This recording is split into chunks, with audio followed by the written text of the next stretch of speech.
नमस्कार। प्रयागराज के थाना मऊ आइमा व थाना सोराओं के अथक प्रयासों से एक बहुत बड़ा दंगा होने से बच गया।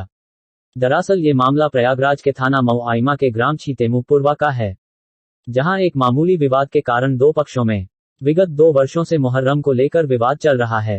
पहले आप इस वीडियो को देखें, फिर मैं आपको बताता हूं कि आखिर मामला क्या है। हिंदू हमारे माफिक है, हिंदू हमसे खुश है, लोग किसी परेशान नहीं करते। गवाही थे भाई, हम लोगों के बहन पीछे छेड़े ही। हमारे दरवाजे पे आते हो, हमको दिक्कत है बस। हमारे दरवाजा जो है होता है। सर देख लीजिए, ये अपना यहाँ ये नहीं रहेगा, इसका खेल नहीं रहेगा, नमाज पढ़ के आएंगे चले जाएंगे। वो सर अभी मौके पे हम भी आए, मना हुआ, हम होकर हमका नहीं शौक है लड़ाई खूब मना हुआ।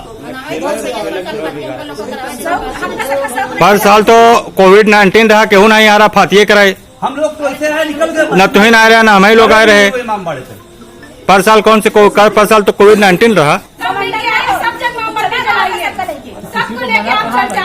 तो किसी को मना भी तो नहीं किया गया। ये तो कहा जा रहा है ना कि बिल्कुल सब लोग आइए, मुहर्रम मनाइए। हाँ तो नहीं मनाना है तो आप लोग, एक मिनट, आप लोग खुद अलग हुई है ना कि हम लोगों ने अलग किया है। कोई गांव का आदमी कोई नहीं कह रहा। रख लीजिए फोन, बाद में बात कर लीजिएगा। ठीक है भाई, बात बताओ। हम यही चाहते हैं, आपको चाहने से सब चीज होगा। अगर आप कर देंगे तो हो जाएगा। क्यों साथ देंगे हम? तो क्या चाहते हैं ये बताइए। अब आप ये बताइए, ये मस्जिद का है, इमामबाड़ा है। इमामबाड़ा कभी किसी एक व्यक्ति का होता है?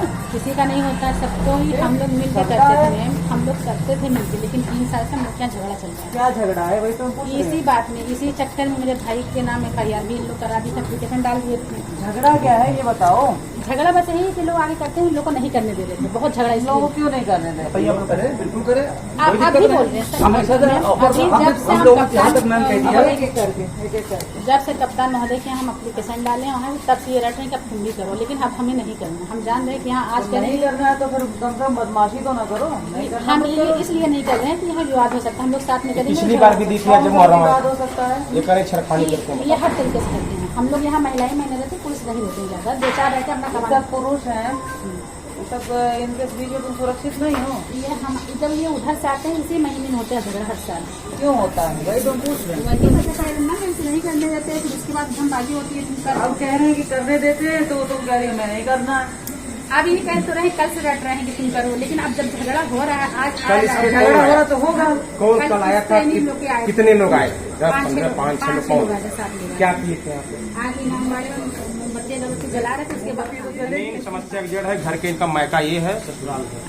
तो उससे क्या मतलब है? इनका कहने कि ये हट जाए, कम बताते हैं लोग बहुत साल पहले से बना हुआ है। इनके कहने का मतलब ये हट जाएगा। अरे तो हट जाएगा तो क्या करोगे? यहाँ पे खटिया डाल के कुछ नहीं बैठोगे? करना, हमको नहीं हटना। वो बैंड हो जाए, यहाँ हमारे बहन की घर है, तो हमारी मोहल्ले में ये ऐसे पड़े रहने कोई दिक्कत नहीं। कोई उन्नय आप वो पढ़े रह रहा, वो इमामबाड़ा है, वो आज से तुम्हारे जन्म से पहले से होगा। हाँ, जन्म से पहले से, लेकिन तुम कौन हमारे हो? गाँव में झगड़ा नहीं होता। तुम कौन हो इसको हटवाने वाली? हमारे गाँव में झगड़ा होता है नहीं। और ये ग्राम विधानसभा की महासचिव कहे बिल रहा भाई, चलो जाओ हटो। नहीं बताते, नहीं रिकॉर्ड कर लीजिए, देखिए ऐसा है, राजनीति ना करें। हम उसमें कोई मतलब इंटरनेट से पत्रकारिता अपना करती हैं। पुलिस जब कार्रवाई करे कहीं प्रॉब्लम में आ जाएंगे, तो ठीक है, आप अपना काम वो समझ ये पुश्तैनी है। सारी समस्या में हम आपको बता चुके हैं। आप ज्यादा प्रॉब्लम क्रिएट करें तो जो हमको प्रॉब्लम थी हम बता चुके हैं। अब आप ऐसा है जो आप सबके सामने बता दे रहे हैं। यहाँ बहुत लोग हैं, वीडियोग्राफी हो रही, फोटोग्राफी हो रही है, ठीक है। ये पुश्तैनी है, अगर आप यहाँ हटवानेंगी और आप समस्या की जड़ बनेंगी तो आपके खिलाफ लीगल कार्रवाई होगी। और हम जान रहे हैं कि आप इसमें माहौल खराब करने की कोशिश कर रहे हैं। माहौल खराब मत करिए, राजनीति को धर्म से अलग है। कौन है लड़की? पहले पट रही थी, अब नहीं पटती। तुम्हारे पटने से इमामबाड़ा थोड़ी हट जाएगा। वजह मुद्दा ये भी तो बना है ना, मुद्दा तो ही बना, नहीं तो क्या ये हमारे घर पे रहते हैं। लिख दो, आज ही लिख दो, अभी इसी लायक है। आपको बताता चलूं कि ये विवाद सन 2017 से चल रहा है। आखिर ऐसा क्या हुआ कि लोग एक दूसरे के दुश्मन बन गए? आइए इसको जानते हैं। हुआ ये कि सन 2017 में दूसरे समुदाय के खेत में एक मुस्लिम परिवार की बकरी चली गई, जिस कारण उस समुदाय के कुछ बच्चों ने बकरी को मारकर खेत से भगा दिया था। इस वजह से जिसकी बकरी थी उसमें और जिसका खेत था उसमें कुछ कहासुनी भी हुई।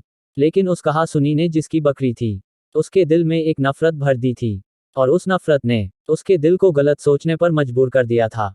उसी वर्ष मुहर्रम की 10वीं और दुर्गा पूजा विसर्जन एक ही दिन पड़ गया, जिसका फायदा उठाते हुए इन लोगों ने आपस में लड़ लिया और उसको सांप्रदायिक झगड़ा का रंग देते हुए दूसरे समुदाय के कुछ लोगों के खिलाफ FIR दर्ज कराकर मुकदमा कायम करा दिया। दूसरे समुदाय ने मुस्लिम समुदाय के कुछ मानिंद लोगों के पास जाकर अपनी आप बीती बताई। चूंकि हर समाज में कुछ लोग ऐसे भी होते हैं जिन्हें अच्छे बुरे सही गलत का ज्ञान होता है, इसलिए जो मानिंद लोग थे उनके अथक प्रयास से इस मामले में समझौता करा दिया गया। यहीं से मुस्लिम समुदाय दो पक्षों में बंट गया। अब चूंकि एक पक्ष के दरवाजे के सामने इमामबाड़ा है और वो पक्ष जो समझौता कराया था थोड़ी सी दूरी पर रहता है, उसको ये लोग सोचने लगे कि इमामबाड़ा मेरा है और सन 2019 से मुहर्रम मनाने से रोकने लगे। अब बात यहाँ तक पहुँच गई कि एक पक्ष दूसरे पक्ष पर फर्जी आरोप लगाकर प्रार्थना पत्र थाना मऊ आइमा में देने लगा।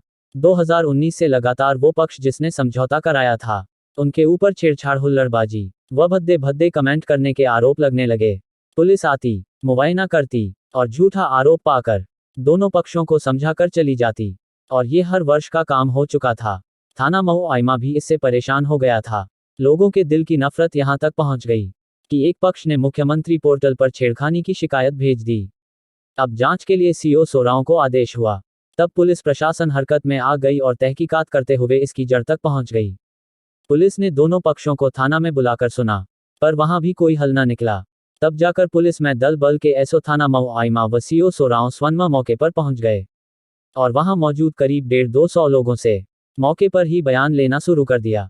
मौजूदा लोगों के बयान से पाया कि सारे आरोप जो लगाए गए हैं झूठे व बेबुनियाद हैं। तब CO सोरांव ने उक्त महिला जिसे आप वीडियो में देख रहे हैं उसको समझाया कि इस तरह के झूठे आरोप लगाकर क्या फायदा मिलने वाला है। इस पर भी उक्त महिला अपनी जिद पर अड़ी रही कि मैं इन लोगों को मुहर्रम नहीं करने दूंगी और बार बार कह रही है कि इस इमामबाड़े को यहाँ से हटाया जाए। इस पर SO मऊ आइमा ने वहां मौजूद कुछ हिंदू भाइयों से भी पूछा कि क्या दूसरे पक्ष के लोग किसी की बहन बेटी को छेड़ते हैं, और ये इमामबाड़ा जो कि सार्वजनिक है और सैकड़ों साल से है, इससे आप लोगों को कोई दिक्कत है? लेकिन सभी का एक ही कहना था कि न तो हमको इनसे दिक्कत है और न ही इमामबाड़े से कोई परेशानी है। काफी गहमा-गहमी के बाद CO सोरांव ने SO मऊ आइमा को आदेशित किया कि उक्त महिला चुनकी आपसी सौहार्द बिगाड़ रही है और धार्मिक उन्मूल पैदा कर रही है और धार्मिक संपत्ति को नष्ट करने की कोशिश कर रही है, इसलिए इनके खिलाफ धारा 153A का मुकदमा पंजीकृत करके इन पर कार्यवाही की जाए। तो आपने देखा कि SO मऊ आइमा और CO सोरांव ने अपने अथक प्रयासों से और लिए गए निर्णय से किस तरह बेगुनाह लोगों को फंसने और आपसी लड़ाई होने से बचा लिया। ईश्वर से यही प्रार्थना है कि देश के हर कोने में ऐसे SO और ऐसे CO होने चाहिए।